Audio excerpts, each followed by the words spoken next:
Bom, então bora lá. Em 1971, o governo dos Estados Unidos, onde o presidente Nixon era o atual presidente, eles tomaram a decisão de abandonar o padrão ouro, ou seja, para cada moeda de dólar que existia dentro dos cofres americanos, teria que existir a mesma quantidade de ouro disponível. Eles abandonaram essa decisão e a partir disso a moeda não tinha mais nenhum lastro. E por conta disso gerou diversos problemas, se não os maiores problemas que a gente vê atualmente no mundo, onde não só os Estados Unidos, mas todas as grandes economias mundiais tomaram a mesma decisão de imprimir uma grande quantidade de moeda sem qualquer lastro nenhum. E é sobre isso que eu quero falar um pouco aqui nesse vídeo. Aqui eu estou mostrando para vocês o site What the Fuck Happened em 1971. É um site onde tem diversas anotações, diversos gráficos a respeito do que aconteceu durante esse período. Eu não vou falar sobre todos aqui, porque são muitos, mas eu aconselho a vocês a entrarem nesse site e verificarem por vocês só. Mas eu vou falar com vocês aqui sobre os principais e os que eu considero os mais importantes, começando por esse primeiro aqui. Esse primeiro tá pegando um gráfico aqui de produtividade e compensation. O compensation vocês podem entender por renda, seja ela tanto os salários, mas também certos benefícios que os trabalhadores americanos recebem. O gráfico começa em 1948 e como vocês podem ver aqui, o aumento de produtividade gerava o mesmo aumento de renda, o mesmo aumento de compensações.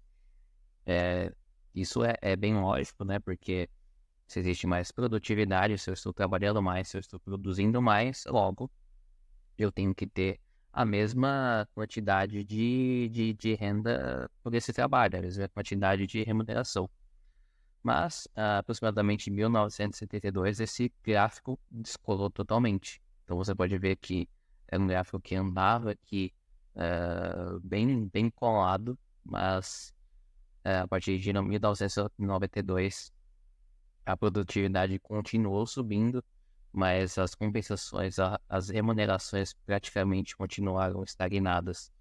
Isso, o gráfico vai até 2017.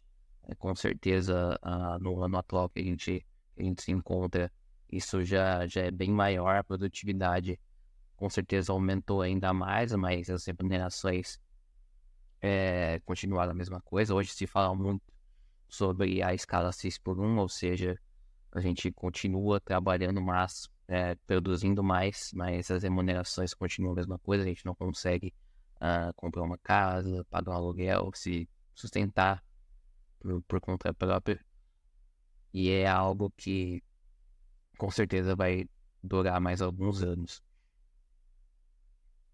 Outro gráfico aqui bem importante aqui, que mudou praticamente não só a estrutura econômica, mas a estrutura social que a gente se encontra. Aqui são dois gráficos que querem dizer quase a mesma coisa. Esse primeiro é o Real GDP. O GDP ou GDP é o equivalente ao PIB americano. Então, aqui nesse gráfico está mostrando na faixa azul o PIB per capita, onde ele pegou de 1947 até 2010.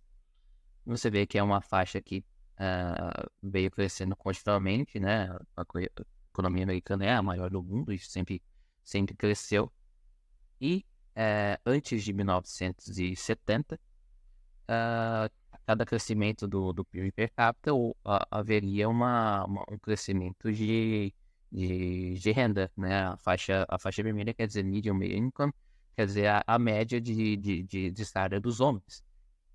Então o PIB per capita crescia, a média de salário dos homens também continuava crescendo. Mas após 1970, você vê que o crescimento do PIB per capita continuava crescendo, a renda dos homens praticamente se tornou estagnado, teve alguns aumentos aqui, 2000, praticamente colado em 1970, mas em 2010 já está bem abaixo. E, de novo, né, um gráfico que só vai até 2010, com certeza a faixa vermelha deve estar bem mais embaixo atualmente. E o gráfico em azul também é o mesmo gráfico da faixa azul dos dois, é o mesmo crescimento do PIB per capita, mas a faixa vermelha aqui quer dizer das mulheres, né, a média salarial das mulheres. E até 1970, já um pouco antes já vinha crescendo, em 1960 a gente teve aquela grande boom do feminismo e tudo mais. Então a mulher começou a entrar no mercado de trabalho, mas a média salarial das mulheres já é até bem maior do que a dos homens, né? Se você pegar aqui no gráfico, ela continua crescendo, teve uma pequena queda em 2000 aproximadamente 2005 ali, mas ela continuou sempre crescendo, passando já dos homens em cerca de já em 1970. E isso acaba gerando grandes outros problemas que eu não vou entrar muito aqui nesse vídeo, porque o YouTube acaba não gostando muito sobre essa papos de questão de gênero e papéis de gênero, então eu não vou entrar muito aqui. Talvez em um outro vídeo eu possa falar um pouco mais, mas você vê que é algo bem, bem diferente do que é falado pela mídia e por outros influencers aí há mundo afora. Esse outro gráfico aqui também eu achei bem importante, ele conversa bastante com o gráfico que a gente conversou anteriormente. Aqui quer dizer que a América se tornou um país onde os dois, onde o casal trabalha, né? Aqui na faixa azul, que é apenas o marido trabalhava, então 38% em 1970, apenas o marido trabalhava, né? O husband only working. A faixa vermelha é da esposa, o wife only working, é onde só a esposa trabalhava. E a faixa roxa é onde ambos os parceiros trabalham, que em 1970 era de 47%, mas até, de novo, outro gráfico que só vai até 2010, já vai até 66%, onde também, onde só o marido trabalha, acabou caindo e vai para 21%. Com certeza é outro gráfico que atualmente já deve estar muito maior, principalmente aqui, ambos trabalhando, com certeza isso aqui já não é mais 66%, já deve estar passando da casa dos 80%. E é outra questão que não só levanta grandes problemas econômicos, mas também levanta grandes problemas sociais, né? Se os dois trabalham, quem que está cuidando dos filhos? Se os dois trabalham, realmente os dois vão ter tempo ou até dinheiro para ter filhos e cuidado dos seus filhos, porque como a gente viu naquele primeiro gráfico, as pessoas estão trabalhando cada vez mais e recebendo cada vez menos. Então é realmente vantajoso ter filho, é realmente vantajoso às vezes trabalhar cada vez mais. Então também eu não vou entrar muito aqui nesse vídeo, porque como eu acabei de dizer, o YouTube acaba não gostando muito desse papo de questões de gênero. Aqui é o gráfico da Cumulative Inflation, né, a inflação acumulada. Esse gráfico pega bem um tempo bem extenso, desde 1913 até 2015. E aí você vê como a inflação acumulada sempre se manteve até estável, mesmo na grande crise que a gente teve ali em 1929, 1930, teve um pequeno aumento, mas nada tão expressivo assim. É uma crise bem desconfortável, assim, mas você vê que, comparado à inflação que a gente tem hoje, onde a setinha vermelha aqui está indicando 1970, olha da onde a gente saiu, de 1910, e olha onde a nossa inflação acumulada chegou em 2015. Então, É um grande problema que a gente tem aí. Outro gráfico que acaba conversando com o anterior é o CPI de eletricidade, comida e frutas. CPI é o equivalente de o nosso IPCA, né, o nosso índice de preços.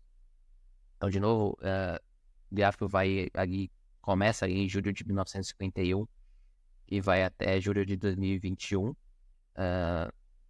A inflação desses produtos, que é o básico de todo ser humano, né? Comer alguma coisa, ter eletricidade para tomar um banho, fazer qualquer coisa, assistir TV e frutas, sempre se manteve estável, assim, nada de muito alarmante.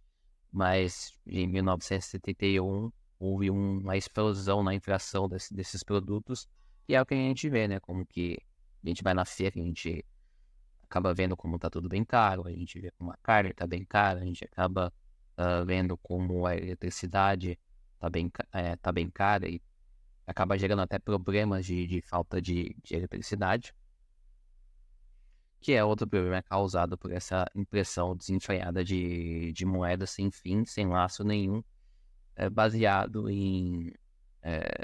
o laço que a gente tem hoje é baseado na confiabilidade de político. Esse outro também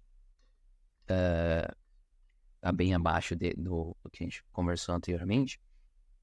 É o preço e aluguel de casas, tanto em Nova York quanto em Boston.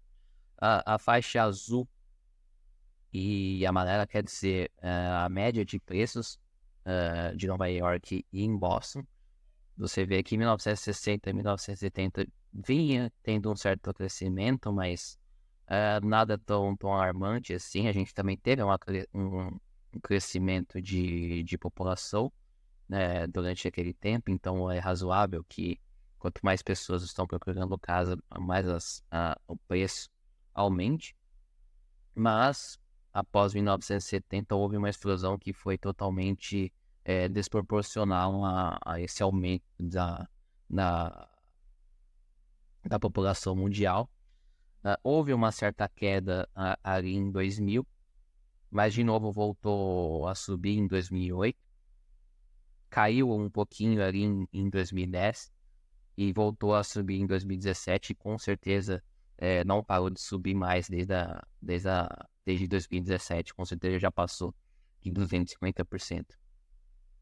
E a faixa vermelha e a faixa preta é a média de aluguel, tanto de Nova York como também de Boston, que assim sempre teve também o seu crescimento, mas não teve grandes problemas. O nosso grande problema hoje não é o preço dos aluguéis, por mais que se diga que morar de aluguel é ruim, que você está jogando dinheiro fora, que o preço do aluguel está muito caro, e realmente está, não estou dizendo que está barata, mas o preço do aluguel é baseado no preço do imóvel. E por conta desse aumento desenfreado do preço do imóvel, dessa bolha que acabou se criando, também o preço do aluguel acaba aumentando muito. E não acredito que isso vai acabar tão cedo. Outro gráfico também que esse é esse é para tirar qualquer esperança mesmo. Esse gráfico quer dizer quanto tempo leva para economizar para comprar uma casa. O gráfico vai de 1950 até 2020. E aqui quer dizer que em 1950, 1960, 1970 durava cerca de 2 anos e meio. Mas após 1970 foi tendo um crescimento de 3 anos para 1970, nos 90, 5 anos, e hoje está uma média de 7 anos. Detalhe que a gente está falando aqui também de preços e baseado na economia americana, que é uma economia bem mais estável do que a nossa.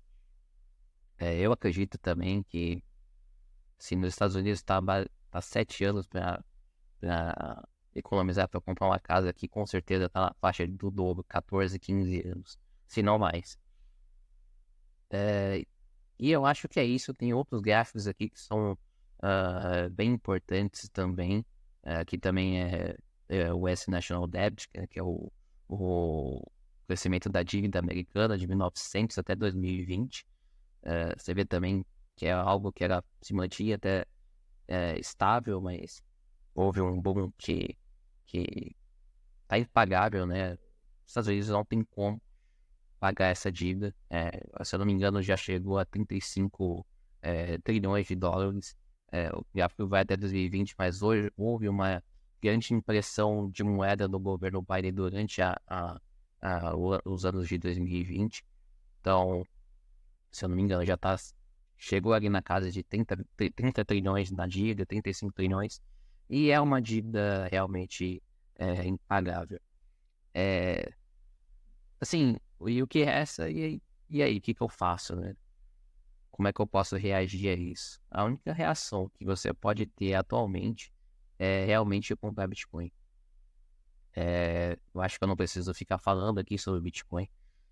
Se você clicou nesse vídeo, com certeza você pelo menos já ouviu falar, sabe como ele é descentralizado, que a sua impressão é limitada, realmente não tem uma impressão, né, de Bitcoin, ela já é limitada desde a sua criação, então ele é deflacionário, não inflacionário, como a nossa moeda, que o governo decide imprimir quantas moedas eles quiserem na cabeça deles, e a gente vê os resultados que a gente conversou aqui nesse vídeo.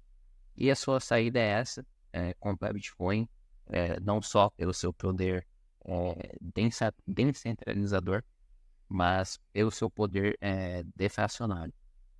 Eu acredito, como eu mesmo falei, que esses problemas eles ainda vão perdurar alguns anos, se não algumas décadas, e o Bitcoin só tende a crescer por conta disso. E a nossa situação realmente não vai melhorar tão cedo.